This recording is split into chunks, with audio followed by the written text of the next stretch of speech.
Start recording? Oh, it is recording. Okay. Anyway, let me just do a quick little introduction. Normally we have the music and everything, and that'll all, like I said, all in post. Howdy, everybody. Welcome to West Virginia Uncommon Place. And today I have a guest with me that has been around a long time. And when I say around a long time, I'm not talking about his actual life. I'm talking about his positions in life: a soldier, an executive, a coach, a man of faith. And a man of faith is a hard thing to do in today's society because when we were growing up, we all had this thing with us. It was Romans 3, verse 23. For all have sinned and come short of the glory of God. And somewhere in the middle of society and situations that move us different ways, we sometimes forget that. And when we forget that, it moves us into ways that bring negative things and positive things to a certain degree, but never the fulfillment, never the point of having your glass completely full. So today I have with me this young man, Ryan Riker, and he is here today to talk about his life, how he broke free from a limiting belief. So I want to pass it along to you, Ron. And here's two things I need you to do. Obviously, introduce yourself, but I need to know something that a grandparent taught you that you still use to this day. And the reason I'm going to tell you about a grandparent, we'll get into that in just a minute. So tell me something that a lesson or a parable or something that a grandparent gave you. Yeah, no, thank you, Junior. Yeah, Ryan Reichert here from Hoople, North Dakota. So Tatertown, USA.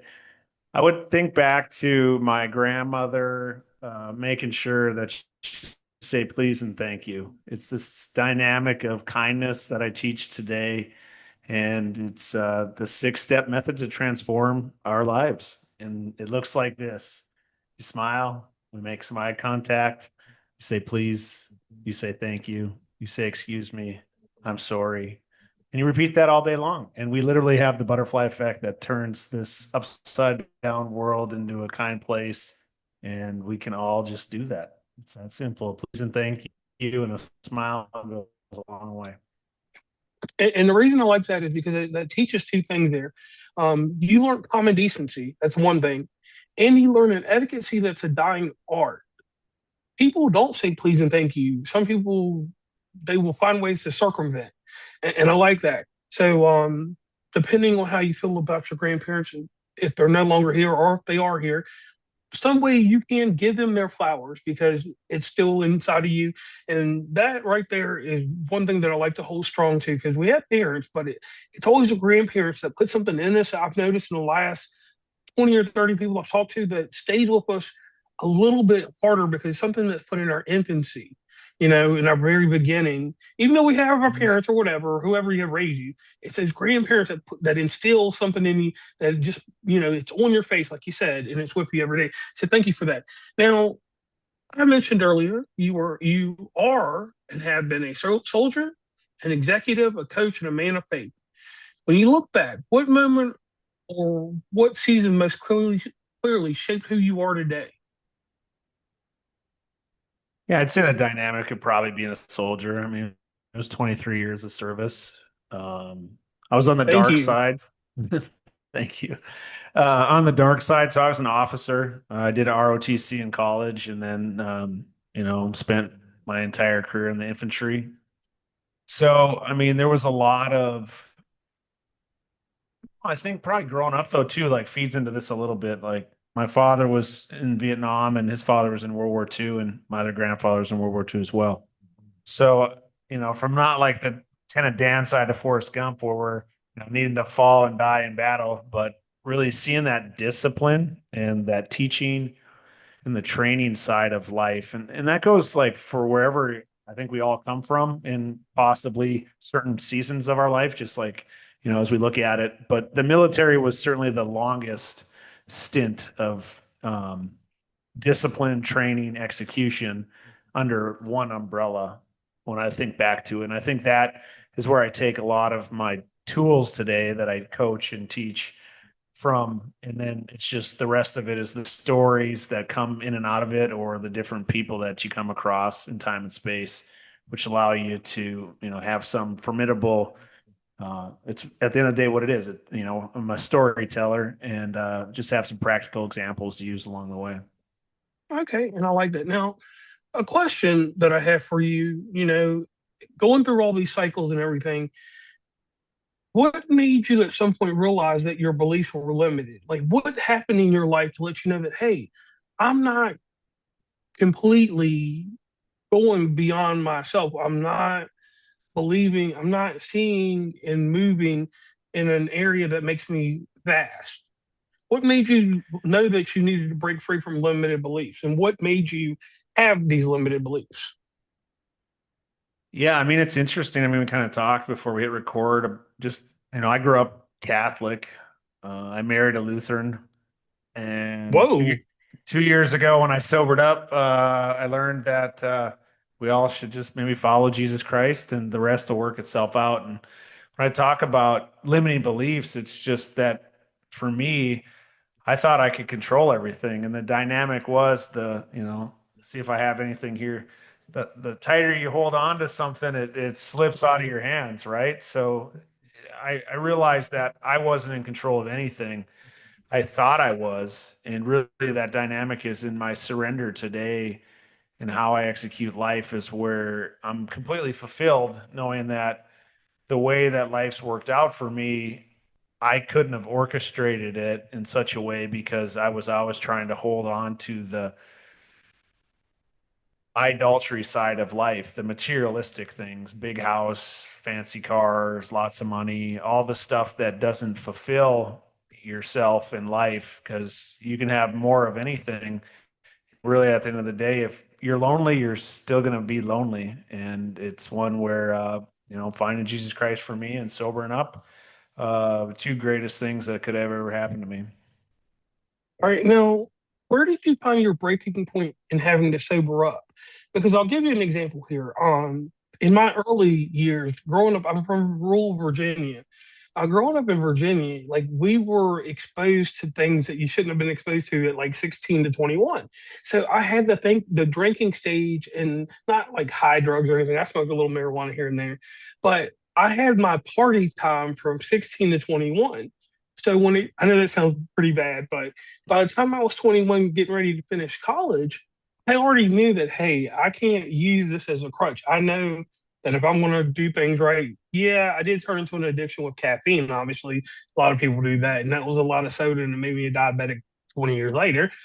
But like, what was the point where you had to just say that I cannot fulfill my life with substance abuse?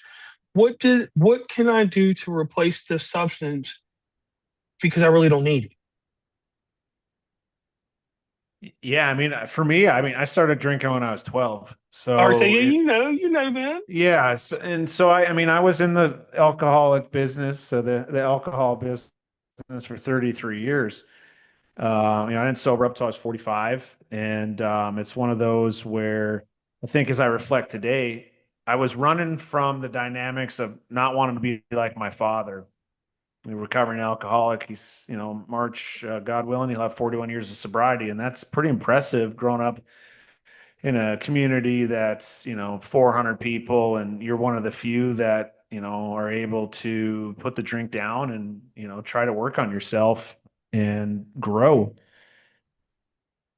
I didn't want to do that. I didn't have or didn't see myself as somebody that had a problem. But anytime I had something that was outside of my control, I would, try to either drink it or prescription drug it away. I had, plenty of prescription drugs that I was on for, everything under the sun, PTSD and aches and pains and broken things and so forth. And you don't need any of that kind of stuff. I mean, really, at the end of the day, you can certainly work through a program for me that works of abstinence and realize your superpower is in having to surrender to some of those things. And I've done more in my life the last 2 years than I had the previous 33 years when it comes to like being focused on those talents and gifts that the Lord's given me and the purpose to like help others through everything that I do versus, make a widget that makes us more comfortable and,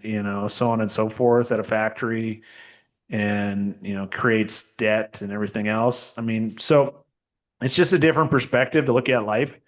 through that lens of, am I going to work on eternity or am I going to work on, I don't know, whatever the average age is for us to make it to these days, if it's 75 or whatever, so another 28 years, or am I going to work on, saving souls and seeing what the rest of eternity looks like? And that to me is when, really cleaning up my side of the street and trying to be kind, like I talked about earlier, and helping others is more important than anything else.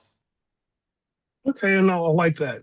Now, you went on from this, and once you overcame your addiction, it makes you see things in a different way. Like you said, it opens up your eyes, and your eyes open up. And then another thing that happens that a lot of people don't understand, people think when we say the word advocacy, we think that someone just does it. Oh, I was an alcoholic, I smoked crack or something, and now I'm recovering. So I'm going to advocate for this, and that. I'm not saying it in the sense of because you had something that held you down, you became an advocate. You became an advocate because your heart became pure, correct? And your intention in life became pure. So with that, Absolutely, 1,000%. I mean, so yeah, with that being said, the protector development it comes about. It's your calling. We both can agree with that, correct? sure. And inside of this, you develop this and you have to take in the skills that you had in the military, the skills working for a Fortune 500 company, and different things like that, the leadership. How do you shape that leadership in a way that you can look in the mirror every morning after you wake up and feel good about yourself? Not gratification from what you do, but actually feel good inside yourself for what you provide to the world.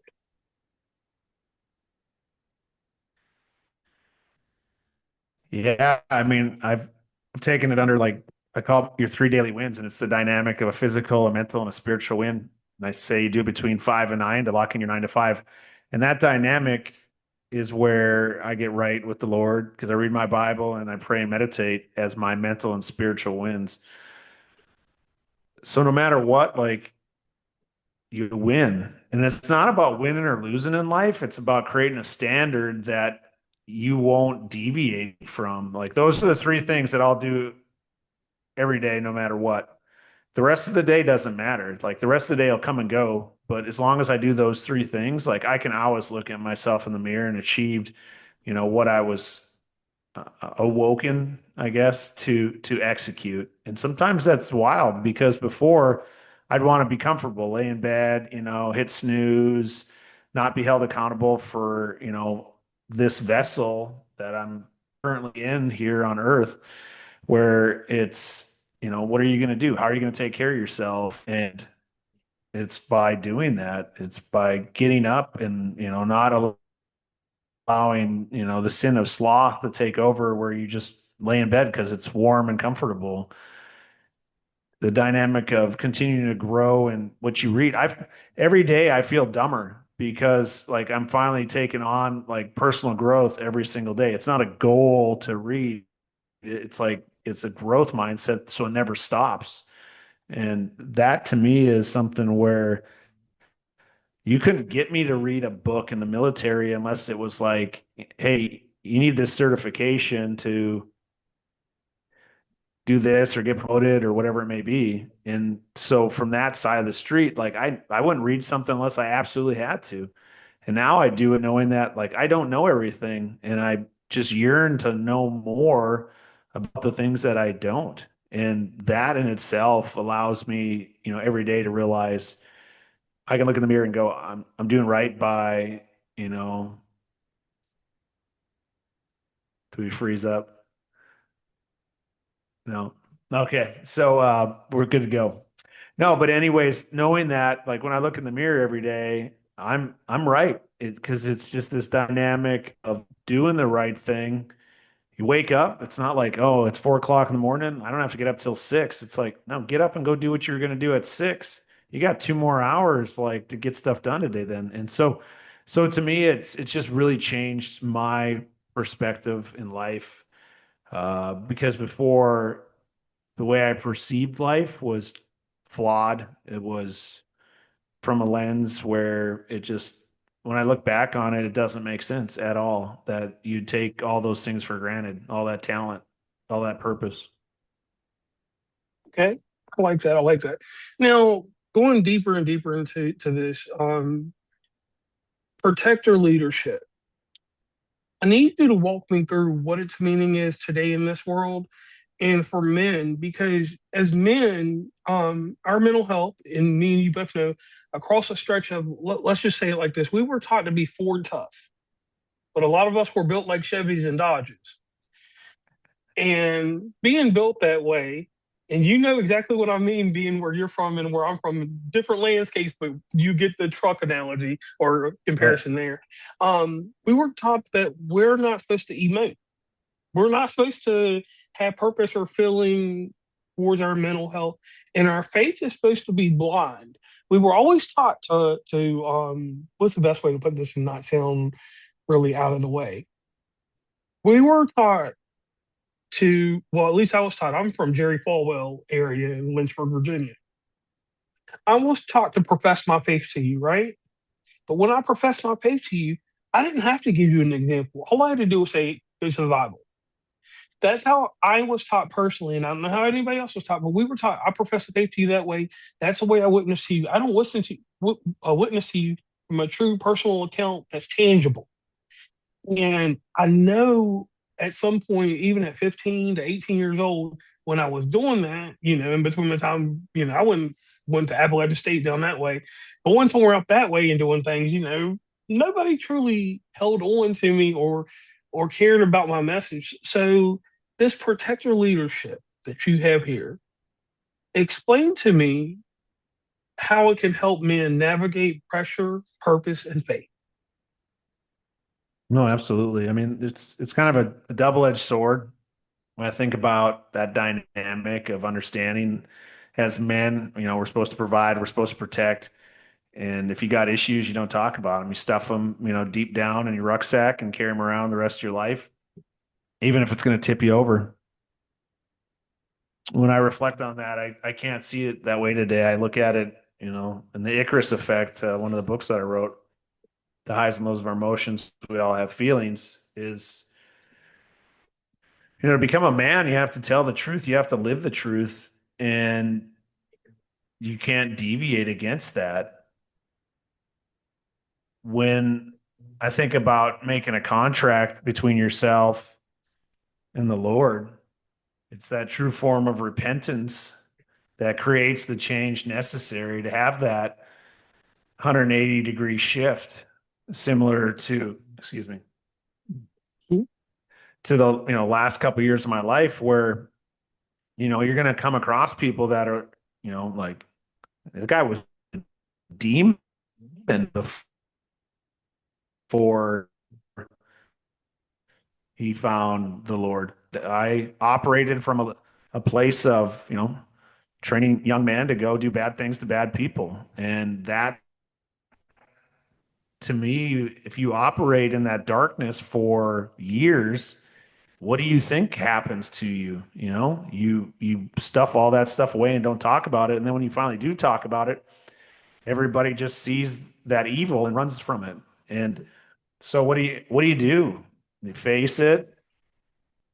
And today that's what we do. Our protector development, part of the war of purpose built to break. That's how we teach things for everybody to create a contract with yourself and with the Lord, knowing that if you say you're going to do something, you do it.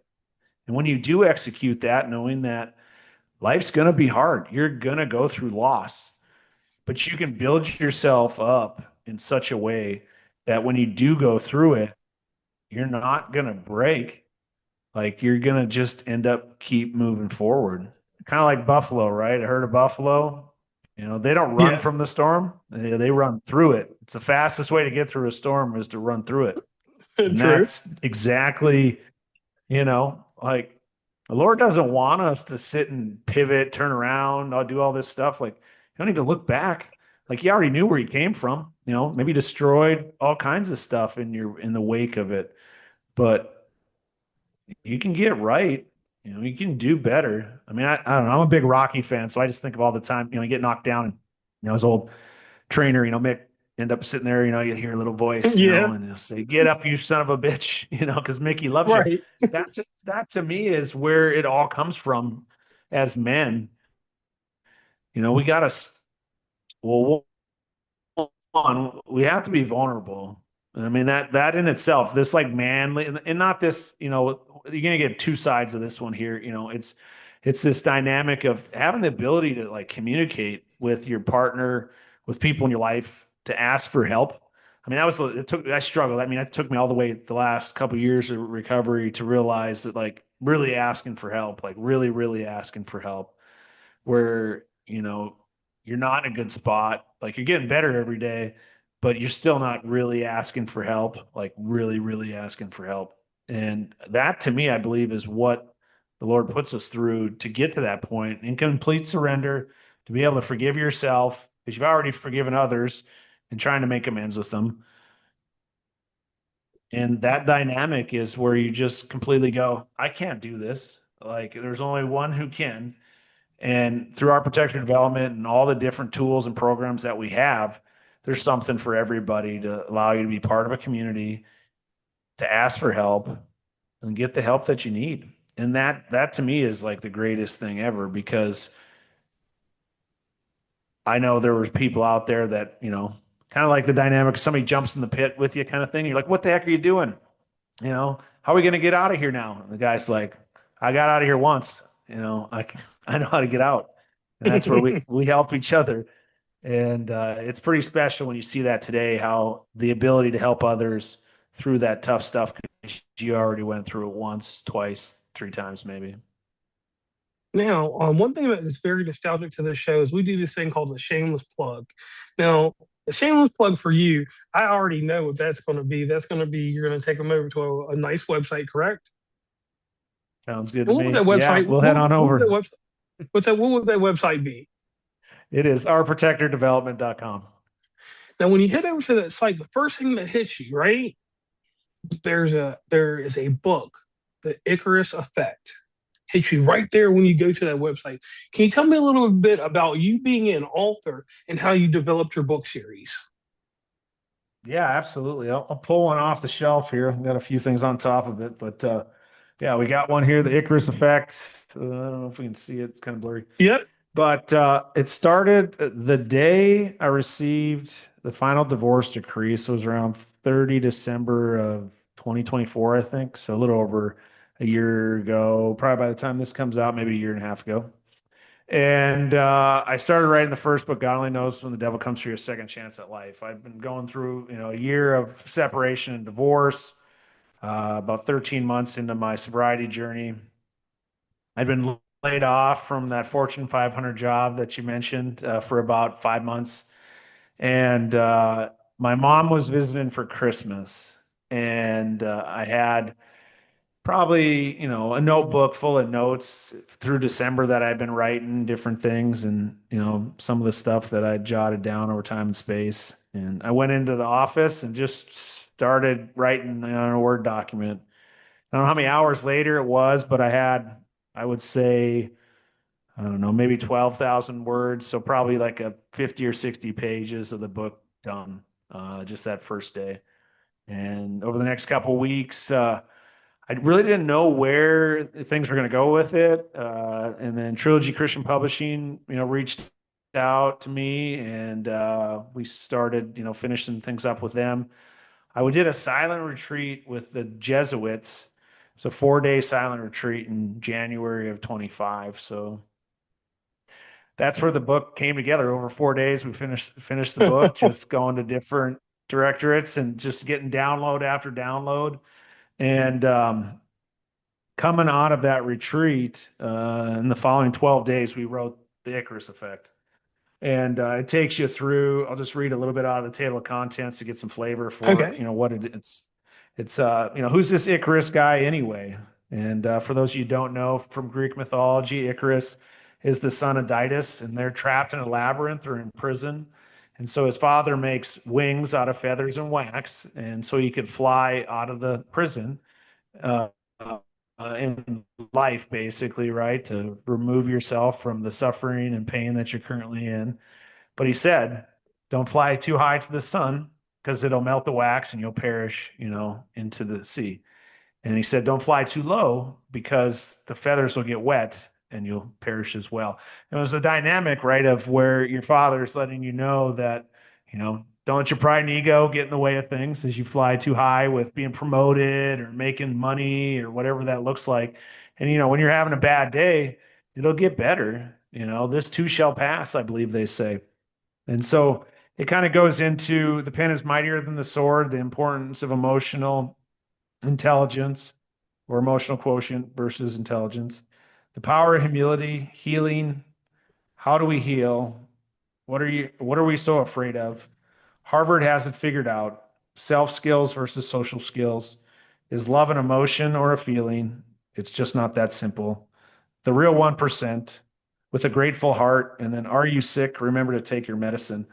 And yeah, it takes you through. It's a pretty quick read. I think probably maybe 90 minutes. I think it's 106 pages. So kept it for those of us with a North Dakota public education as simple as possible. And yeah, I probably should read it again. It's been a little while since I read it, and I'm sure there's something in there that I need to take away and bring into my daily habits that aren't stuck there permanently. But yeah, it's a good one. I'd love for anybody out there to want to pick it up and read it, and then let me know what you do or don't like, so the next one we write we can do a better job.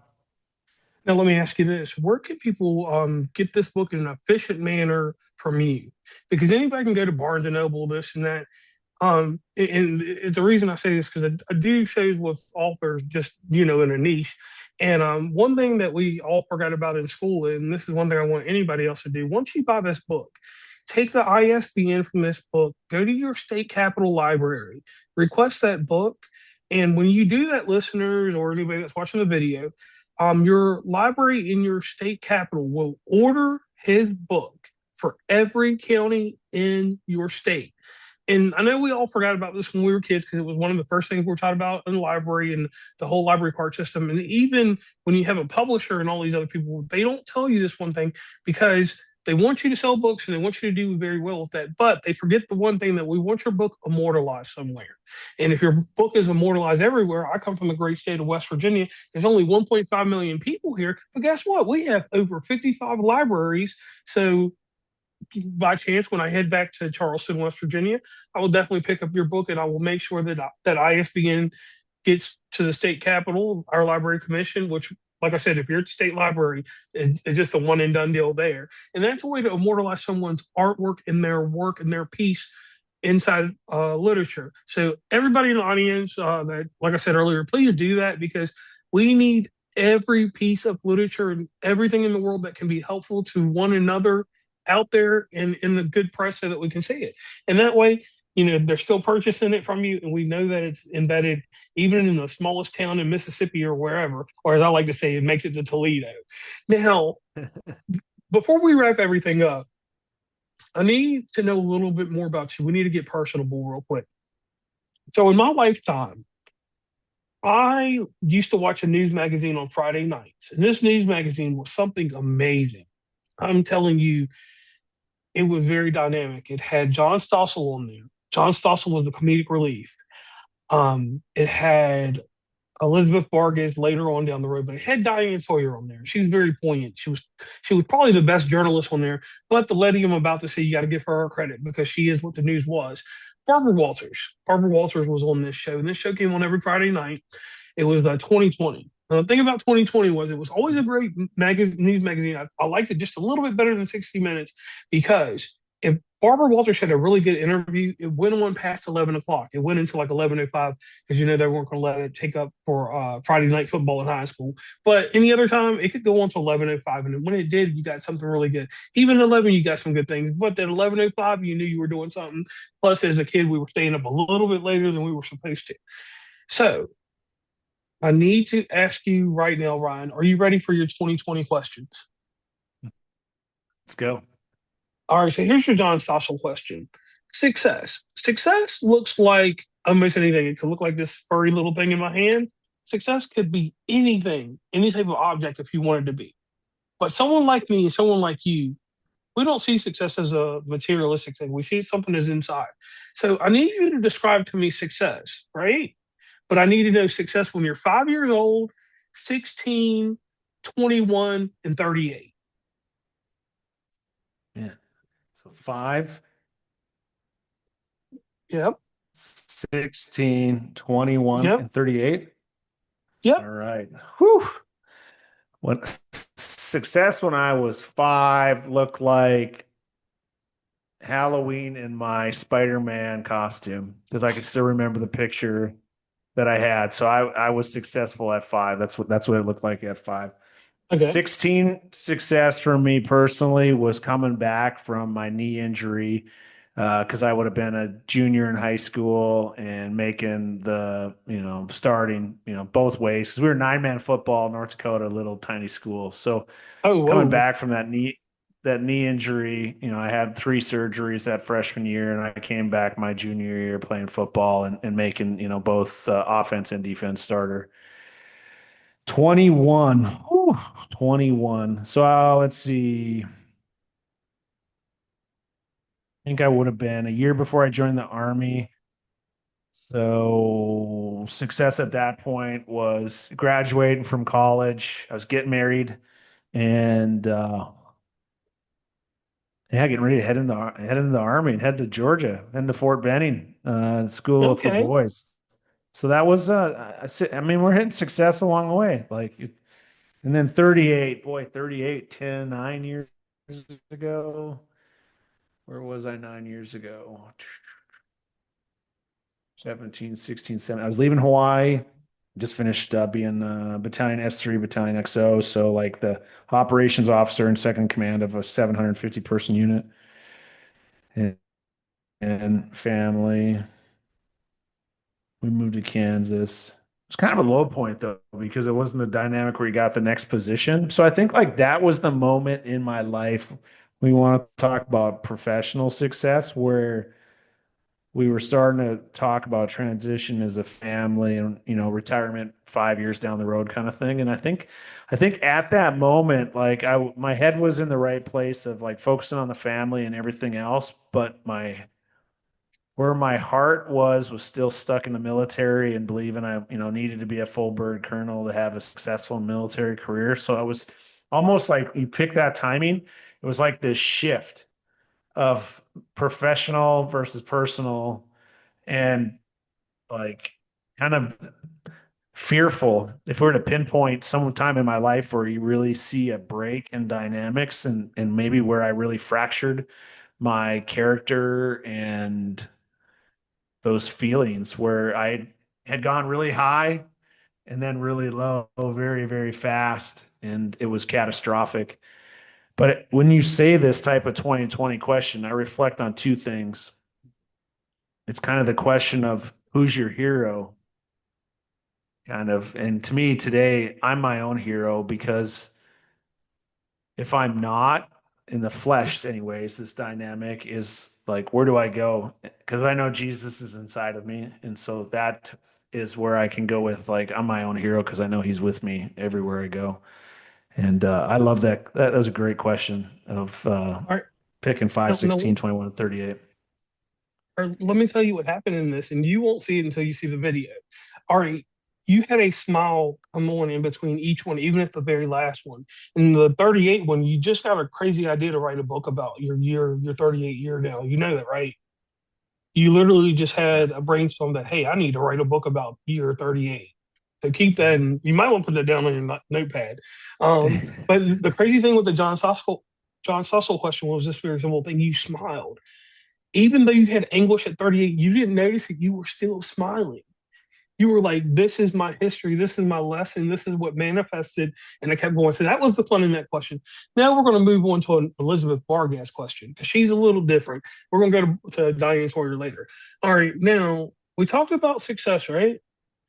But let's flip it. A lesson learned has 2 connotations to people. A lesson learned to me is not a mistake. A lesson learned for me is a failure, but the failure I accept because I needed the lesson in life to reset. I need your thought on what a lesson learned is to you. Yeah, I look at everything in life as it's either a lesson or a blessing. So I've had at times someone, this is probably just this last fall, probably in his 30s, asking me, I'm not married. So you had a failed marriage. What could you give someone who's never been married and, a little later in life, possibly than the normal?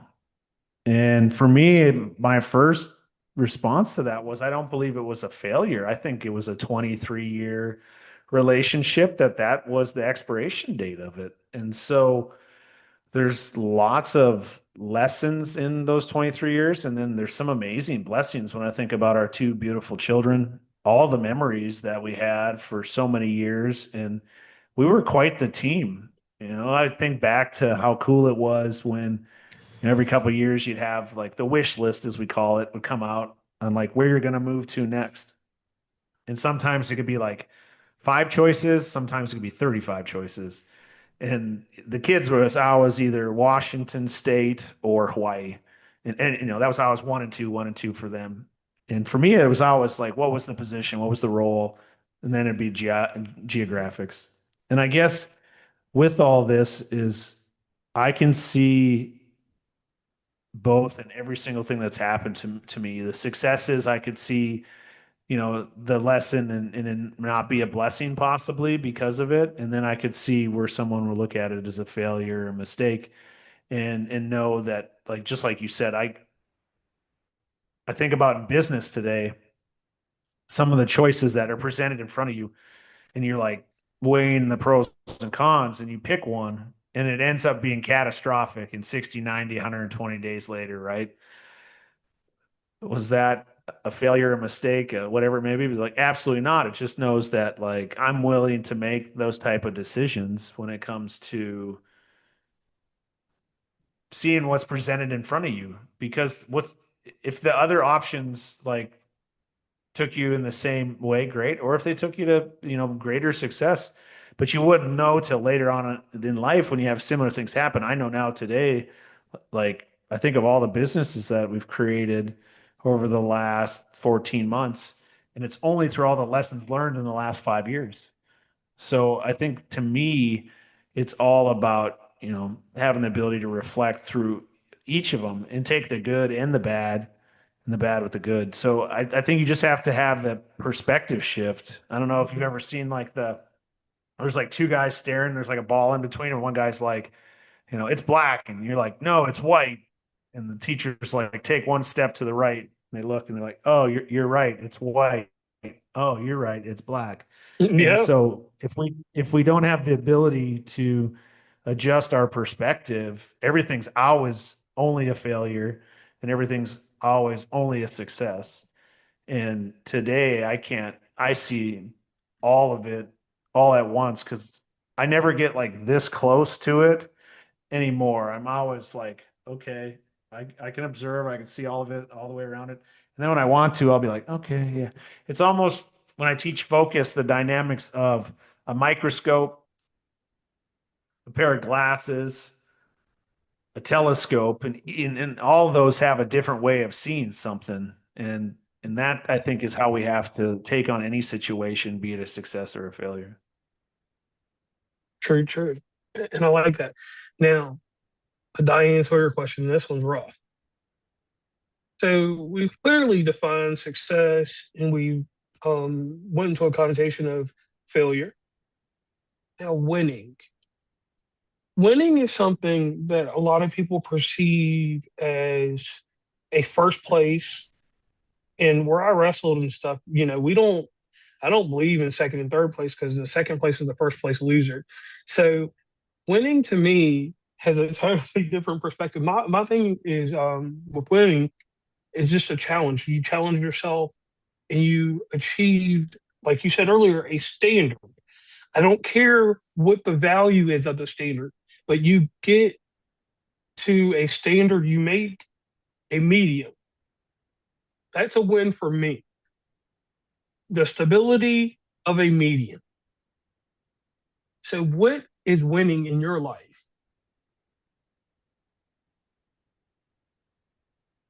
think now it's every day just being grateful for what you currently have because you can always want more and you just don't realize like how good you have it. Like I think of like as I look around the room that I'm in, it's probably like zero outside or negative, whatever here in Minnesota. And the heat's on, the lights are on, I just ate dinner. And like to have just all that I just said, that's like somebody's like greatest dream ever. And that's just a Wednesday at 6:30 p.m. Central for me right now. Okay. I've had a heck of a lot more and I've had a heck of a lot less. And so I guess to me, when I see that, and I can't get Talladega Nights out of my head either now that you talked about being, if you're not first, you're last.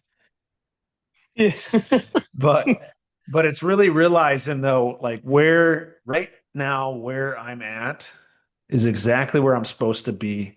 And I'm extremely grateful because I've learned so much through everything in life that I've gained and everything that I've lost, and know that there's no such thing as, you know, the winning, the losing. It's the dynamics to be able to look at yourself in the mirror and go, you gave it everything you had. You didn't quit.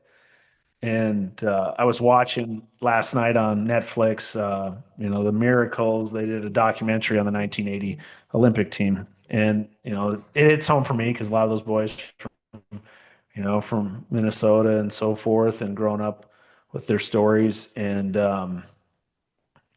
they should have never won, against the Russians and taken home gold and all Right. of that. But it's that dynamic of like, if you put that work in and you never give up, like it does not matter at all about if you win or you lose because you gave it everything you had. That was it with the talent and everything that you had. Like you gave it everything you got, and you never let up on it.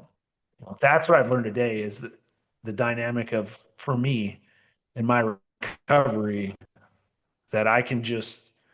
I mean, I just get so much more done because like I've surrendered. I've given it away. It's not for me to try to manipulate. It's not for me to, find the easier, softer way to get through it all. It's just you just work and then you rest, and it's pretty cool. Okay. Okay. Now, Barbara Walters time. One thing you mentioned in this episode, you said a word alone. Alone, loneliness are two things that people think are really the same. They're not. In a period of time, you have done both. You've done the up and down. You've done the Phoenix Rising. You've done the literary device of rising action, climax, following, and all that. Inside the time between 38 till now, what separated you from being alone, and then what gave you loneliness?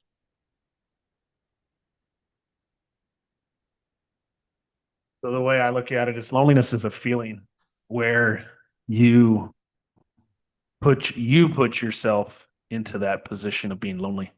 I think of halt, hungry, angry, lonely, tired. So those four emotions, if you operate with any one of those, like it's catastrophe. So therefore you halt and you shut this and open these two little guys up here and listen. And today I can do that. Before I could never, ever, ever shut my mouth. I just kept talking or interjecting myself or being unkind with my words, which can put you in a place of being alone to feel lonely. And so now today I realize I get to choose to be alone and I'm never lonely there because I have my best friend. I read his book and I'm at peace in that alone stillness. Lonely is only created through the victimization of believing that you're not already with somebody. And that takes a quite a bit. It sounds crazy, right? It's delusional. Like, me and my imaginary friend. And I'm like, yeah, it's great because now I can really hear things. I can really understand what I'm supposed to do. And only in that stillness of being alone can I hear it. So I don't feel lonely anymore because I understand the dynamics of emotions and feelings. Where before, I think I felt everything because I didn't understand that you're not actually alone. But it takes a ton of work to get to that point, a lot of reflection. And, the thing of it is I'd say if somebody says they're lonely, I'd say, yeah, you probably are because you haven't done the internal work to really see yourself in the areas that you could heal to finally, you know, not so much feel, but to realize like you should want to be okay being alone. Like that's the greatest like thing ever is to finally get to that point where you can be alone. Whoa. And everybody, I'm gonna say that's a gem inside this episode right there. Everything else was amazing, but that right there, that was the shining point right there. Now, to end this real quick, I'm gonna give you a quick testimony about yourself and what I have learned from you today. Um, a lot of times I use tenacity, fortitude. We're not gonna throw that at you. We're gonna use a mirror. You took a mirror. I don't know if you're a fan of Michael Jackson or not, but if you are, you probably listened to Man in the Mirror at some point, and or you were watching Moonwalker. And if you're not a fan, whatever you listened to from the '80s that was inspirational, because music back then was, and that's not a jab at anybody, but just it is what it is. And you realize something that your life didn't have all of the fulfillment you needed. You realize that you had achieved something that a lot of people don't get to do. You achieved the want factor. Everything that was inside of a want, you achieved it. Kudos to you. But when you got to you got to the top of the mountain, the king of the mountain there, you realized that a need outweighed your wants. And the day you did that, you descended down that mountain. And when you descended down that mountain, it was rough because you had rocks, goats, everything in the world going against you. And you knew you were going to lose some things because losing is the only growth that we can have when we're at the top. You can't add to anything when you're at the top. Rationalizing that and knowing that you had to go back down and you're climbing back up today, and you have been climbing back up, that gave you the need factor. I need this. I don't want this. I need this. The Lord taught you this. And it's amazing. And congratulations on fulfilling every want because now you see the needs definitely outweigh the wants. And Mhm. since you have this rationale, you go back and forth with it sometimes because sometimes temptation gets us when we're not focused and clear. We both know that. But now you have an understanding of, hey, there's no moderation to it. It's strictly a yes or no. I live in absolutes. Living in a way, and I tie in, I know this is bad, I tie in Star Wars to this. It's almost like being a Sith instead of a Jedi. Sith live by absolutes, but living by the absolute gives you a truth. Now, Star Wars people throw the rest of it away from there because we're not going to go into the detail of that.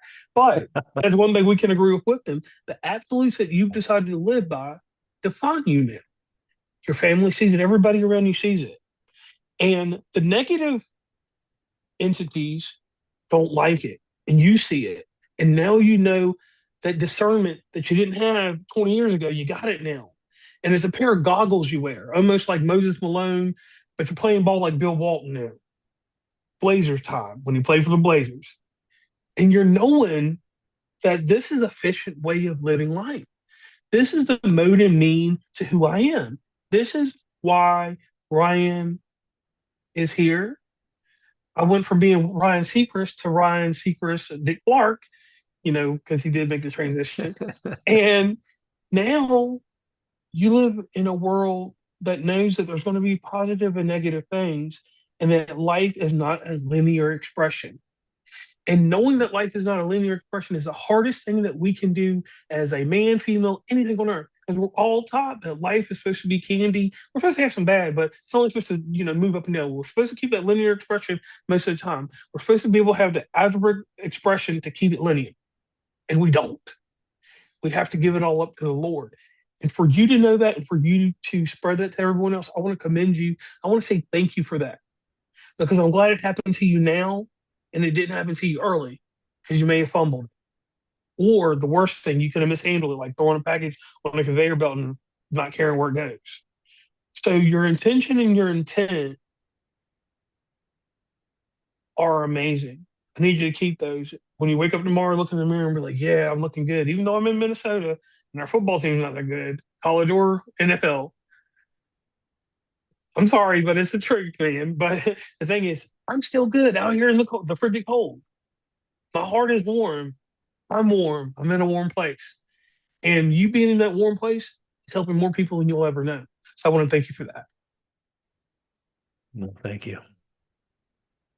So, audience, before we leave here, we're going to get one more quick shameless plug out of Ryan. So, Ryan, go ahead and give us a shameless plug on where they can meet you across the internet, where they can get in touch with you to get inside of your ecosystem and become immersed in who this great man is today.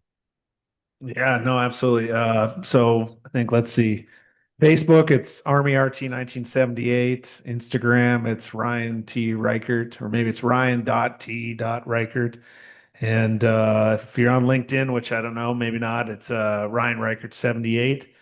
But would love to connect with anybody out there just wants to chat too. Just love engaging conversations. And yeah, can also go to Our Healer, Our Protector podcast. It's a co-hosted podcast with Lisa Sanders. She's a nurse of 25 years. And we're just a couple of divorced folks that trying to find how to communicate with the rest of the world and find hope after some tragedy. All right, and audience, the amazing thing about a podcast is a podcast has an after podcast effect. When you go to the show notes, you will be able to find every single thing that he has stated here today that sends you to a link to acquire any part of his ecosystem. So that's one great thing about a podcast. It's audio, visual, and well, two types of visual, obviously the video and reading. So you all your senses get met except your taste. Your taste is met when you talk to him and you get involved in an ecosystem and you see where his persuasion in life, his direction can help you. Not in something that's forcible on you, like he's not going to throw you in a headlock and juke you to the ground and put you in a 54 leg lock or anything like that. He is just here to let you know that, hey, I was there. I saw what life was, and now I see what life is. So on that note, I am JR, and he is Ryan, and we are out of here, everyone.